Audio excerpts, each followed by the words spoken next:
ladies and gentlemen. This is Jeff Rains coming to you again with Foundation of Civilization. Welcome to the new year. It is January 4th, 2025, and we've already had plenty of exciting things going on. I've also got some pretty good updates and good information on what's happening and potential things that may happen this year. To start with, let's look at the markets. The oil, West Texas Intermediate crude, was up to 73.96.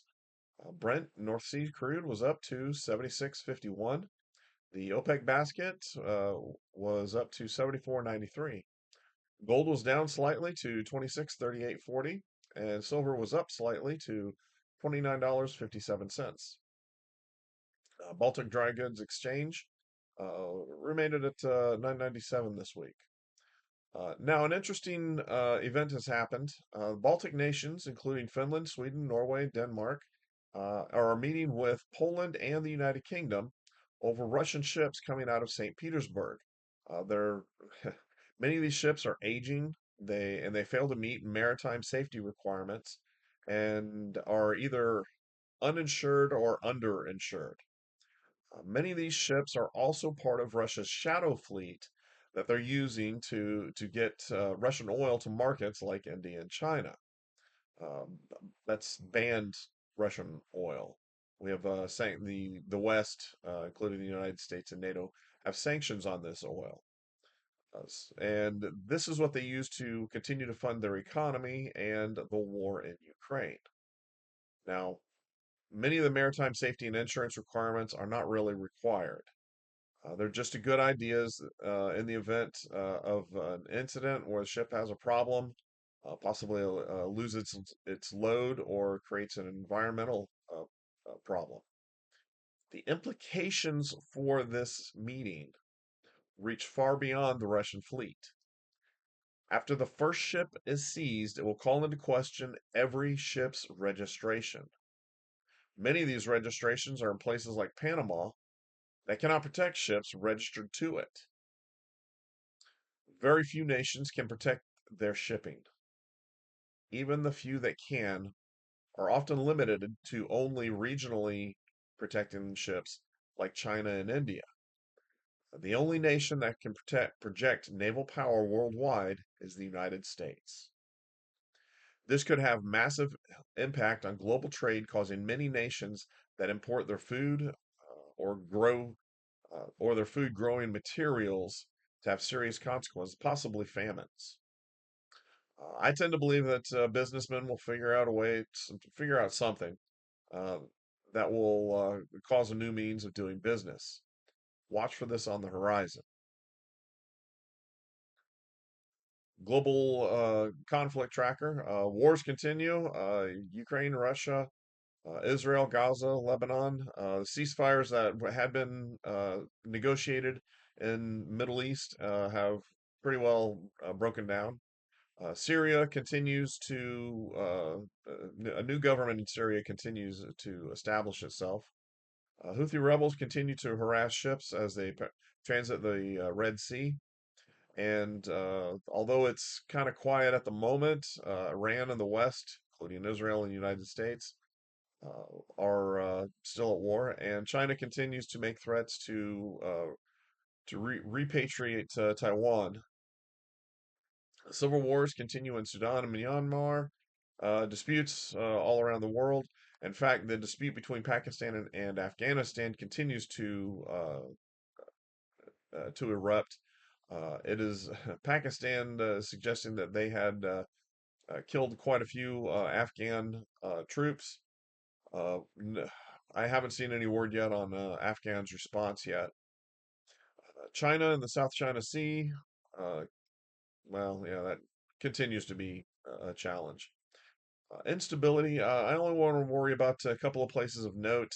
Pakistan continues to be a rather unstable place, but they have decided they're going to start working on ballistic missiles that can reach the United States. Very comforting for me. Thank goodness I live on the East Coast, so I'm much farther away. Naval deployment, U.S. naval deployments, that projected naval force across the world. The USS America continues to remain in Sasebo, Japan. The USS George Washington is in Yokosuka, Japan. The USS Carl Vinson has concluded operations and arrived in Port Klang, Malaysia. As far as we can tell, USS Abraham Lincoln remains in its home port of San Diego. And let's see, USS Harry S. Truman is conducting operations in the Red Sea. Also, is no word on the Ronald Reagan, the Tripoli, the Wasp, the Ford, or the Iwo Jima. The USS George H.W. Bush remains in port in Norfolk, Virginia. Over in Europe, the markets to begin with, DAX was up for the week to 19,906.08. FTSE was up to 8223.98. The CAC was down to 7282.22, and the IBEX was up to 11,651.60. Russia, with the turn of events in the Civil War, are moving their naval forces apparently to Benghazi. Apparently, their navy will not be allowed to pass through the Bosporus to the Black Sea. Uh, Turkey controls that area, and Turkey still, even though they seem to be flip-flopping a bit and undermining NATO at times, they're still sticking with NATO and have are likely to refuse the Russians' passage. Uh, the Russian ships don't have the fuel to get to the Russian ports in the north, so they are repositioning to a closer port. The trouble is that Benghazi doesn't have much as far as facilities go. They can refuel, but they can't repair ships. It took years to build up TARDIS in Syria, and it is likely to take years to build up uh, port facilities in Benghazi. Russia's use of prisoners and now North Koreans has likely swung the war in their favor, or at least for now. They're it's kind of a I don't want to say necessarily a radical change, but it's a different way to conduct forces. The conflict troops are more useful in urban warfare than in open terrain, and these troops have prevented Russia from having to resort to a larger mobilization. The Ukraine war did not go well for Ukraine either. The tactics that Russia used, including those forces, allowed Russia to advance into 4,000 square kilometers, an additional 4,000 square kilometers, 7 times more than they did in 2023. And that is according to some analysis from the Institute of Study on War. Ukrainian families are asking questions also. In late 2023, a, a contingent of Ukrainian forces of Ukrainian Marines crossed the river uh, to liberate the village. Now, I hope I say this correctly, of Krenik uh, or Krenki. Uh, Apologize if I butchered that. I'm sure I did. After crossing the river, the Marines failed to hold a bridgehead on the Russian occupied eastern bank. Months of fighting lasted until this summer and reportedly left more than 250 Ukrainian troops dead and nearly 800 unaccounted for. Their families are concerned that they may have been captured or killed, those 800 unaccounted for, may have been captured or killed by the Russians.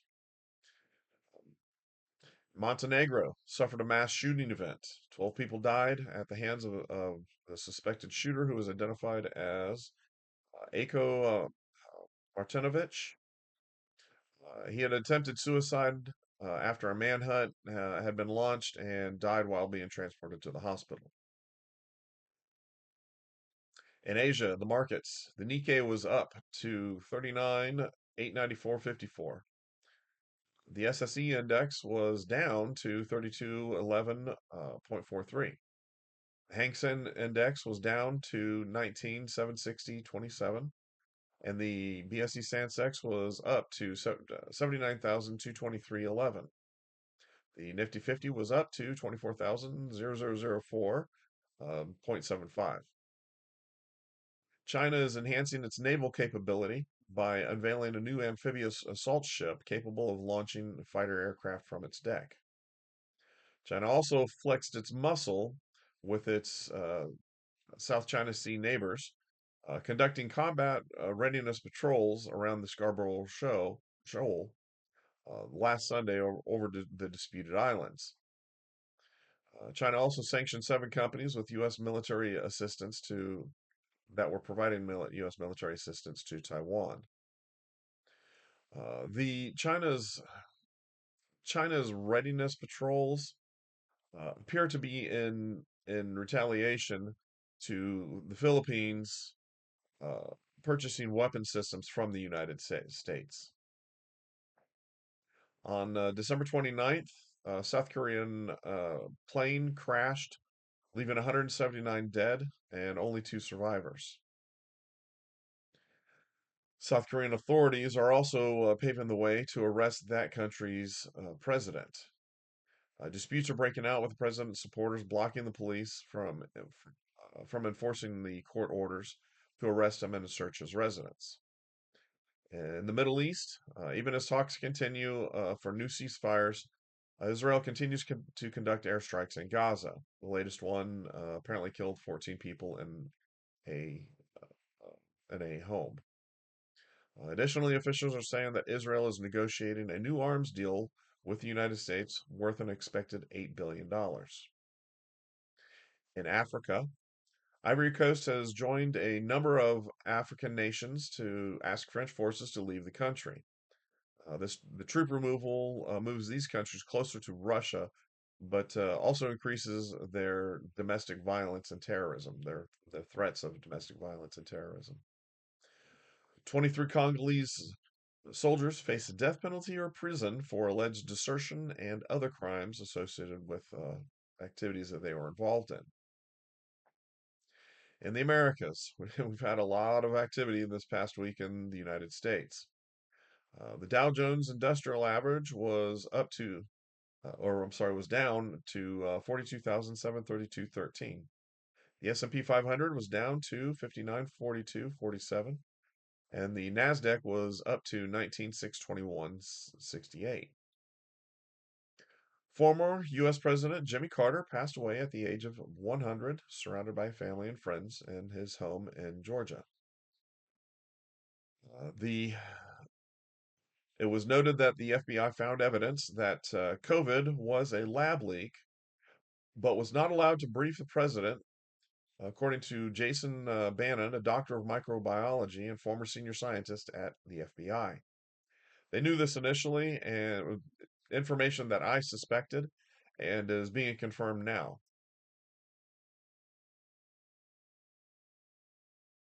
The mayor called a car driving into a crowd in New Orleans that killed 14 people a terror attack. The driver intentionally drove his car into the crowd when it crashed. He got out and began shooting, hitting a number of people, including 2 police officers. 2 pipe bombs were found in his vehicle, and additional bombs were found around New Orleans. A search of his home found more homemade made bombs and precursor material. The same day, a Tesla Cybertruck exploded in front of Trump Tower in Las Vegas. There are a number of curiosities, though, with this incident. The individual was burned beyond recognition, although his uh, his ID somehow survived the fire. He was found to also have had a gunshot wound to the head, but somehow was able to set off the improvised explosive device he had, which were mostly fireworks and fuel, I believe camping fuel in the back of the truck. Luckily for the building and the people inside the building, the vehicle was sturdy enough that the explosion was directed upwards and not outwards. No serious damage occurred to the building. The 2 crimes have some minor connections. Both rented vehicles from the vehicle renting site Toro. Both also worked at, I believe it's Biggs Army Airfield, what used to be Fort Bragg. in North Carolina. However, anyone who's worked on a large base with thousands of people know that there can be whole organizations that you know nothing about, but it does raise some questions. It is also worthy to note that one of Trump's attempted assassins visited the same base hundreds of times. Crimes have skyrocketed on the New York subway system. New Year's Day saw a one rider push another one in front of an arriving train by another bystander. It was clearly, the video shows that it was clearly an intentional act. In response, New York Governor Kathy Hochul has suggested pushing involuntary mental health commitments. This would have prevented the Penny situation, would have likely prevented the Daniel Penny situation, where Daniel Penny uh, held somebody in a chokehold and that individual ended up dying. The individual was threatening other passengers on the subway.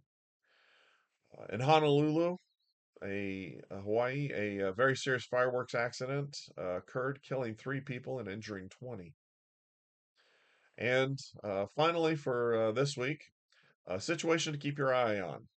There is a young volcano that is active about 500 miles off the coast of Oregon. It's an undersea volcano, but geologists have noted that uh, it's looking like it's going to be much more active, and they say that it is likely to erupt before the end of 2025, which well, that provides an interesting circumstance for everybody. The I noted in a video earlier this week that the incident with the terror attack on New Year's Day, with a celebration in New Orleans and with the cyber truck in Las Vegas, calls into question mm, the ability of our law enforcement officers to protect the people. It is They can do some amazing things, but for some reason they failed to protect the American people this time. Uh, I know it is difficult to be able to stop every incident, but they're just the things that they seem to be focusing on are, I think, very they're a waste of time. And the people that are in charge, well, a lot of them need to go. They need to be removed, and some of them need to be investigated. I think that there's so much more nefarious things going on, and uh, new people need to be put in place so that somebody can actually protect the American people. Somebody can refocus their efforts, and at least uh, if uh, if some kind of incident occurs, they can we know that they people were making their best effort. Right now I can't say that the people that are in charge are making their best effort to protect the American people. Hope that everybody is doing well. That you are starting off the new year with great plans, great opportunities, and please hug your family, like, share, and subscribe. Let everybody know I enjoy doing this, digging through and finding new information for people. But it costs time and money, and well, if I can get enough people following me, maybe I can get paid for this. Thank you very much for listening, and I hope that everything is going well for you, and that this new year will be your best yet. Unfortunately, I'm afraid that many people around the world are looking to make cause problems, and hope that you guys are prepared for the challenges and changes that are occurring as we speak. Thanks again. Much love to everybody. Y'all have a great week. Jeff Rains signing off with Foundation of Civilization.